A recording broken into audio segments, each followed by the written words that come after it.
So let's look at some more linear functions. It's just now we're going to add in tables and graphs. So we're going to revisit that point slope and slope intercept form. We don't have any information for the graph yet, but we have the start of some information on the table. Now, if you remember with our slope, what we can do is look at how the outputs change. So what that's going to look like is looking at how do we change output to output. So like to get from 14 to 10, I would take away 4. To get from 10 to 6, I would take away 4. And something I should note is over on the input side, to get between each of these numbers, just want to be careful that it does stay the same for every single one. And for all of these, they are adding 3. So that stays the same. If it suddenly changed to like adding 4, then I would need to be a little bit careful of what I do on this right-hand side. But since it stays the same for the inputs, it's going to stay the same for the outputs. So the idea being, when we have a linear function, this rate of change stays the same. So the idea is that y, or our output, is going to decrease by 4 as we increase our input by 3. And that rate of change is going to stay the same as we go across the table. So what I'm going to do is to fill in the rest of the table, I'm just going to keep taking away 4 from our outputs. So 6 minus 4 is 2, 2 minus 4 is negative 2, negative 2 minus 4 is negative 6, and then subtract 4 for negative 10. So I have my table filled out.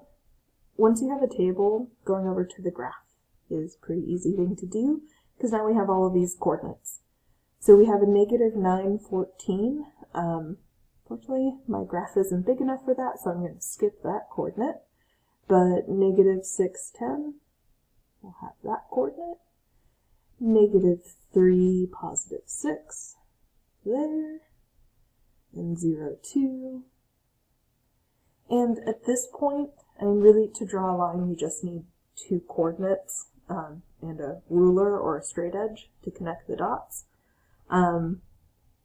Because of the technology I'm using, and just because I want to be really careful with my graphs, I'm going to plot all of the points just to make sure it's really accurate.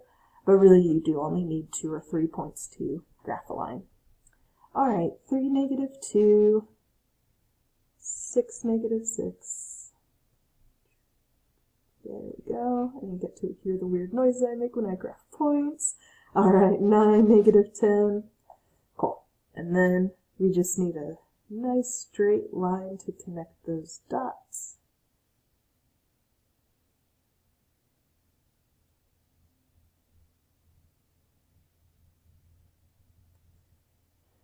I'm going to leave this in here because mistakes is where we learn. If you noticed I was pausing, it's because I was trying to connect that, but then obviously I missed that point, and that's where I wasn't careful enough while graphing. One of my points is off by a little bit, so I just need to adjust. My 6, negative 6 was actually at 7, negative 6. So it should just be 1 over, and now, beautiful line. Awesome. Okay.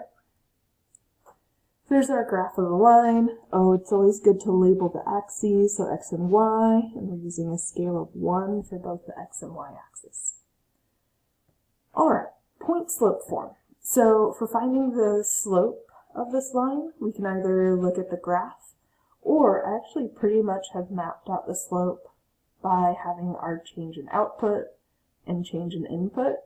So using that, I actually have the setup of my slope. The change in output would be my numerator, and the change in input would be my denominator, which is a positive 3.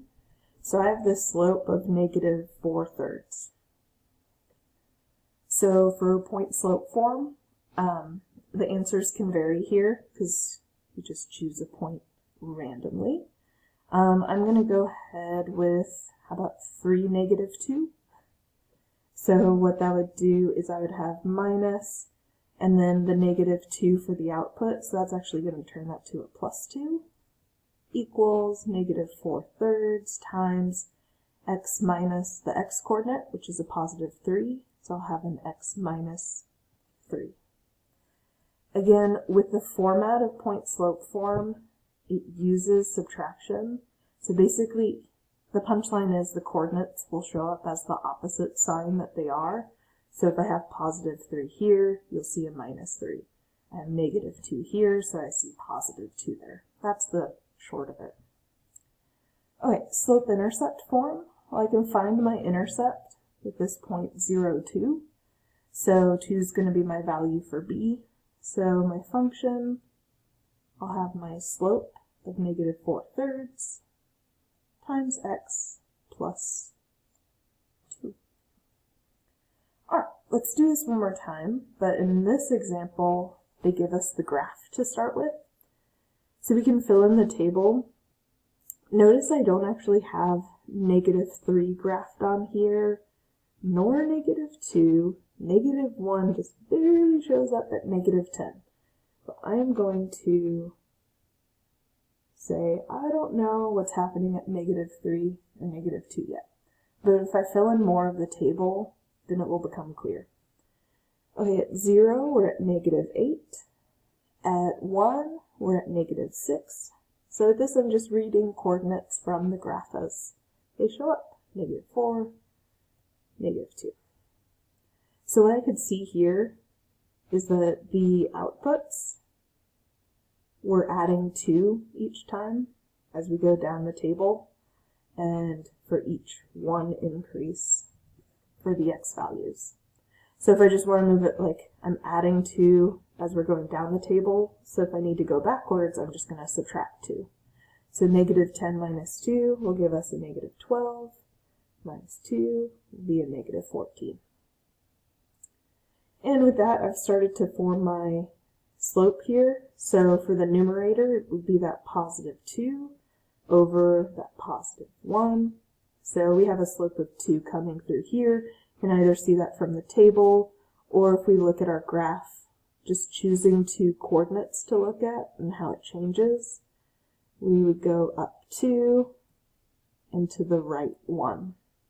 So going up to right 1, you'd see change in output over change in input, and we get 2 all over again. So for point slope form, again, we're just going to choose a random point. Well, not a random point, but a random point from our table. So I'm going to go ahead and use 3, negative 2. So with this, we'll have f of x. Oh, that's the same coordinate we used on the last table. Let's mix it up a little bit. How about 2, negative 4? So with this, I'll have my output of negative 4, which will show up as positive 4 here. I'll have my slope of 2 times x, and then we have positive 2, so that'll show up as minus 2.